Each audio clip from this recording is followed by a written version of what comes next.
என் பெயர் ஜீவிதம். நான் 2ஆம் வகுப்பு படிக்கிறேன். இந்த புத்தகத்து பெயர் சிபிசிபி.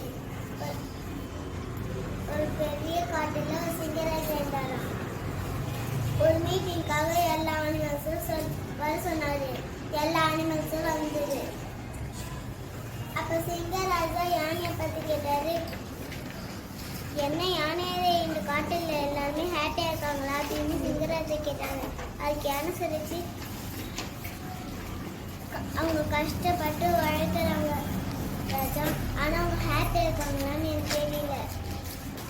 அதுக்கு சிங்கராஜா உடனே சொன்னாரு, ஓ அப்படியா, அவங்களாம் ஹேப்பியா இருக்கலாம். இன்னிலிருந்து ஒவ்வொரு வாரமும் சண்டே ஈவினிங் எல்லாருமே இங்கே வந்துடணும். ஏதாச்சும் ஒரு விலங்கு சிரிக்கிற மாதிரி நகைச்சுவை சொல்லணும். யாராச்சும் சிரிக்கலன்னா நகைச்சுவை சொன்னவங்களுக்கு தண்டனை கிடைக்கும். இது என் கட்டளை அப்படின்னு சிங்கராஜா சொன்னாராம். அதுக்கு யானை சொல்லிச்சு, அப்படியாகட்டும் அரசே. கரடி நகைச்சுவை சொல்லிச்சு. அதுக்கு எல்லாருமே சிரிச்சாங்க. அதுக்கு ஆமை மட்டும் சிரிக்கவே இல்லையா. அதுக்கு சிங்கராஜா சொன்னாரு, கரடியை இழுத்துட்டு போங்க. கரடியாரே, காட்டை சுத்தம் செய்யுங்கள்.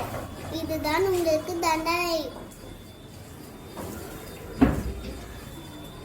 அதுக்கப்புறம் மானு நகைச்சுன்னு சொல்லிச்சு. அதுக்கு எல்லாருமே சிரிச்சாங்க. ஆமா மட்டும் மறுபடியும் சிரிக்கவே இல்லைங்க. அதுக்கு சிங்கராஜா சொன்னாரு,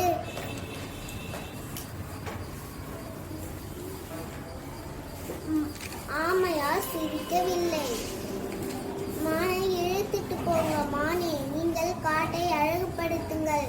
இதுதான் உங்களுக்கு தண்டனை அப்படின்னு சிங்கராஜா சொன்னாராம். அதுக்கு குரங்கு நகைச்சுவை சொல்லிச்சு. அதுக்கு ஆமை மட்டும் சிரிச்சுதான். அதுக்கு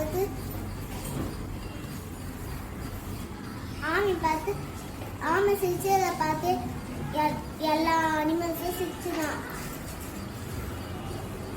சிங்கராஜாவுக்கு சொன்னாராம், ஆமை குரங்கு சொன்ன நகைச்சுவையால் எங்களுக்கு சிரிப்பே வரல, நீங்க மட்டும் சிரிக்கிறீங்களே அப்படின்னு சிங்கராஜா சொன்னாராம். அதுக்கு வரிகுது அடைப்பாவின்னு சொல்லிச்சு, யானை அடைப்பாவின்னு சொல்லிச்சு, ஒட்டகச்சிவிங்கி அடைப்பாவின்னு சொல்லிச்சு. அதுக்கு ஆமை சொல்லிச்சு, இல்ல 2 வாரத்துக்கு முன்னாடி கரடி சொன்ன நகைச்சுவையை நினைத்தேன், சிரித்தேன்.